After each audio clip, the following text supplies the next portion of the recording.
let's start with the breaking news this afternoon. The contractors, Curly and Sara Diskaya, deciding that they will no longer cooperate with the investigation. And at the press conference that ICI spokesperson Attorney Hosaka just conducted, sabi daw ng the couple said, the camp said that it's over the issue of them being declared state witnesses. Apparently, they took issue with an interview that Commissioner Singson gave, in which he had opined that no one is qualified to be state witness at this point. I mean, of course, you're now the ombudsman, but you've just left the DOJ. Where did you leave the discussion ba? Ano binili niyo, sir? Tungkol kaya sa Diskaya? And tungkol sa anyone regarding the state witness issue in this whole investigation? Kasi ang state witness law kasi never anticipated this massive amount of crimes committed by one person or by a group of persons so that they can be, kasi ang ina-anticipate ng ating state witness as in the rules of court, isang tao kasama sa krimen at siya ang magsasabi. Kung di siya magsasabi, hindi matutuloy ang kaso. Hindi kayang patunayan. Eh dito kasi, hindi lang isang krimen to. Libo-libong krimen ang pinag-uusapan. Yung may tao dito, sangkot sa mahigit 100 krimen. Eh, paano pwede ba kami magbigay ng blanket immunity? Iyan na ang pinag-uusapan namin sa DOJ noong panahon na yun. Kaya, hindi talaga, sinabihan din talaga sila that they may have to suffer jail time kahit na paano. Kasi, yun talaga ang hirap ng kasong ginawa nila at ang dami nilang participation sa iba't ibang pangyayari dito sa mga krimen na iniimbestigahan. Also, it was made clear to them that there was no promise made to them that they could become state witness if they cooperated, basically. No, they were under evaluation. It was clear to them that they were under evaluation. In fact, nag-walk out sila, no, sinabihan nga sila that they may suffer jail time. They stopped cooperating already last week. Yun ang pagkakaalam ko. The next meeting, I was told that, ito lang, the last few days, that this guy has called in sick. So, obviously, parang ayaw na nila talaga. Ayaw na nila. Pero sir, given the parameters Pero Secretary, hindi ba? Yung sa ICI, we understand, finorward na sa inyo yung mga binigay sa kanila nila Diskaya, hindi ba? And sinabi ng lawyer, it was a tell-all testimony. Nasa ombudsman na ba yun? Kasi kung nasa inyo na, ano pang hindi ako kailangan? sigurado, pero parang wala pa. Parang wala pa. Hindi ko pa na-examine yung mga pinadala sa amin ng ICI. Kasi, sa pagkakaalam ko, ang meron na kami, yung pinadala ni Vince Dizon, tsaka yung binigay ng DOJ. Yung sa ICI, I was just going to break ice there as ombudsman. Kasi, nanggaling ako doon a few days ago, maybe 10 days ago. Nanggaling na ako sa ICI to cooperate with them and to as DOJ secretary.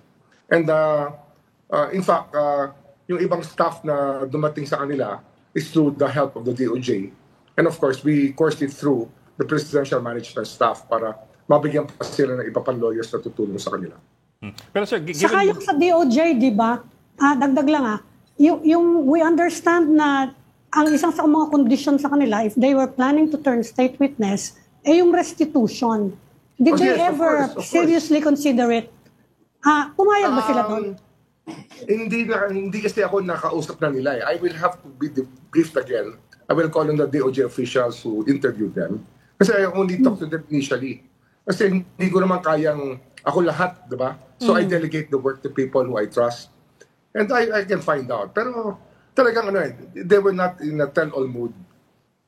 Yun ang isang problema. Yun ang isang problema na nakita ko simulat sa poll. Parang hindi sila tell-all mood. They wanted to spare a lot of people and just choose what they wanted to say. Kaya medyo nagka-doubt talaga ako dyan. Kaya kasi sinasabi ko talaga, evaluation muna. Hindi naman pwedeng papangakuha mo na magiging state witness ng tao. Wala ho yan sa position DOJ Secretary. No, not even the Ombudsman. The Ombudsman can give immunity. Pero, syempre, within reasonable bounds. Hindi naman pwedeng isasalbang mo yung tao kahit sobrang dami na kasalanan na hindi naman nanagot. Hindi ho pwede yun. Ombudsman, sorry, can I just follow up on what you said? When you said that you got the sense that they wanted to spare some people, hindi talaga siya tell-all, I heard that they were being asked about Senator Bongo's involvement as well as his connections to CLTG builders. Is that true? Yes, that is what part of the discussion that happened also. Kasi nga, if you look at their track record, they started becoming big in 2016-17 after the joint venture with CLTG. At least that's what I remember. Sa pag-aaral ko, sa cursory reading ko ng notes about them before I talk to them.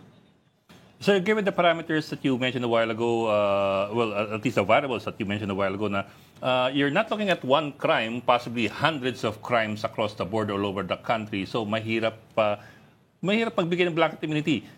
Mahirap. Example dyan, Tony, Tony, Ed, no? Ed, Yes, sir. ang problema dyan, kagaya niyan, yung bid rigging.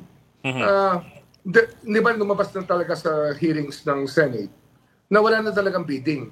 Moro-moro na lang, bid rigging. Diba? The hundreds of crimes na yan, doon pa lang. Thousands pa. Thousands of crimes we're talking about here. Kaya nga, marami pang iba yan. Merong bribery, merong dyan malversation. Iba-ibang crimes na involved dito. Plunder. Kung ibibigay mo ng blanket immunity, baka naman lahat ng tao sabihin, blanket immunity, di wala na mangyayari dito.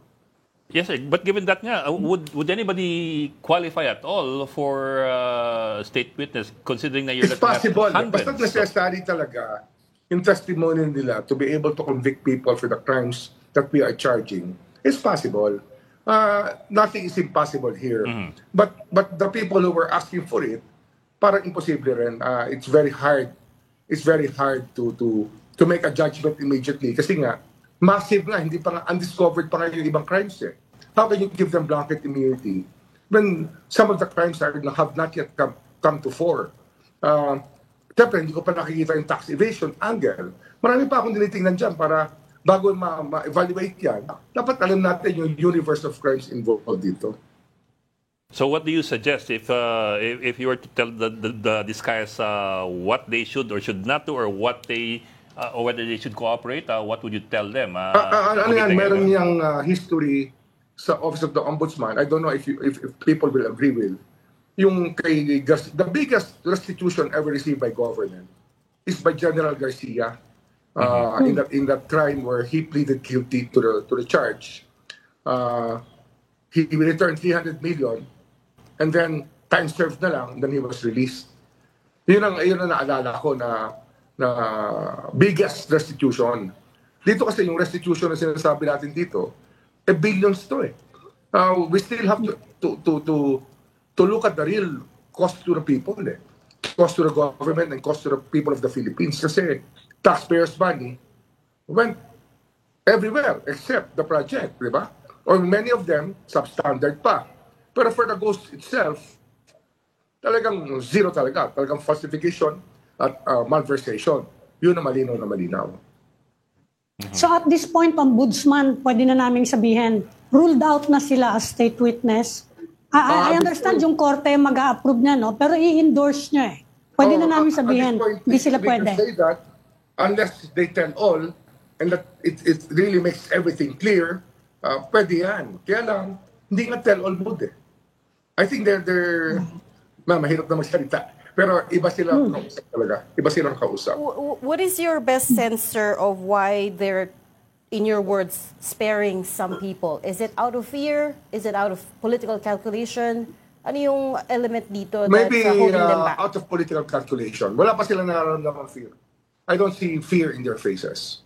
Para silang parang sinasabi nila, balang araw makakawalan din ako, kaya hindi ko kailangan sabihin lahat. Basta parang gano'n. Parang, iba silang, ibang kausap yan. You have to be very careful about everything you say. Kasi they have a history of taping every conversation and doing things that very hard to call good faith. That's interesting to hear kasi in the public hearings, they make it out like they were just victims of this whole syndicate, right? They make it out like, we were just forced to pay the bribes kasi otherwise we wouldn't get any projects. Pero yung sinasabi niyo, sir, is parang medyo baliktad. They're a lot more calculating and cunning than we realize. Is that correct? Sobrang ika nga sa Tagalog, matinik tsaka madulas. At ayaw umamin. Talagang lahat ay gagawin para malagyan ng balakid yung pagpasok mo sa katotohanan. Yun lang nahalata namin. Kasi nga, may mga SOJ, tinanong ko sa kanila yung CLTG. Ang sinabi sa akin, never nila nakilala yung Christopher Lawrence Bongo na CLTG, si Christopher Lawrence Tesoro. That's the initials of the person, the senator in the company that dealt with them. They never met him. Looking at their record, na puro selfie sila at puro picture sila with everybody they meet. You think it's possible?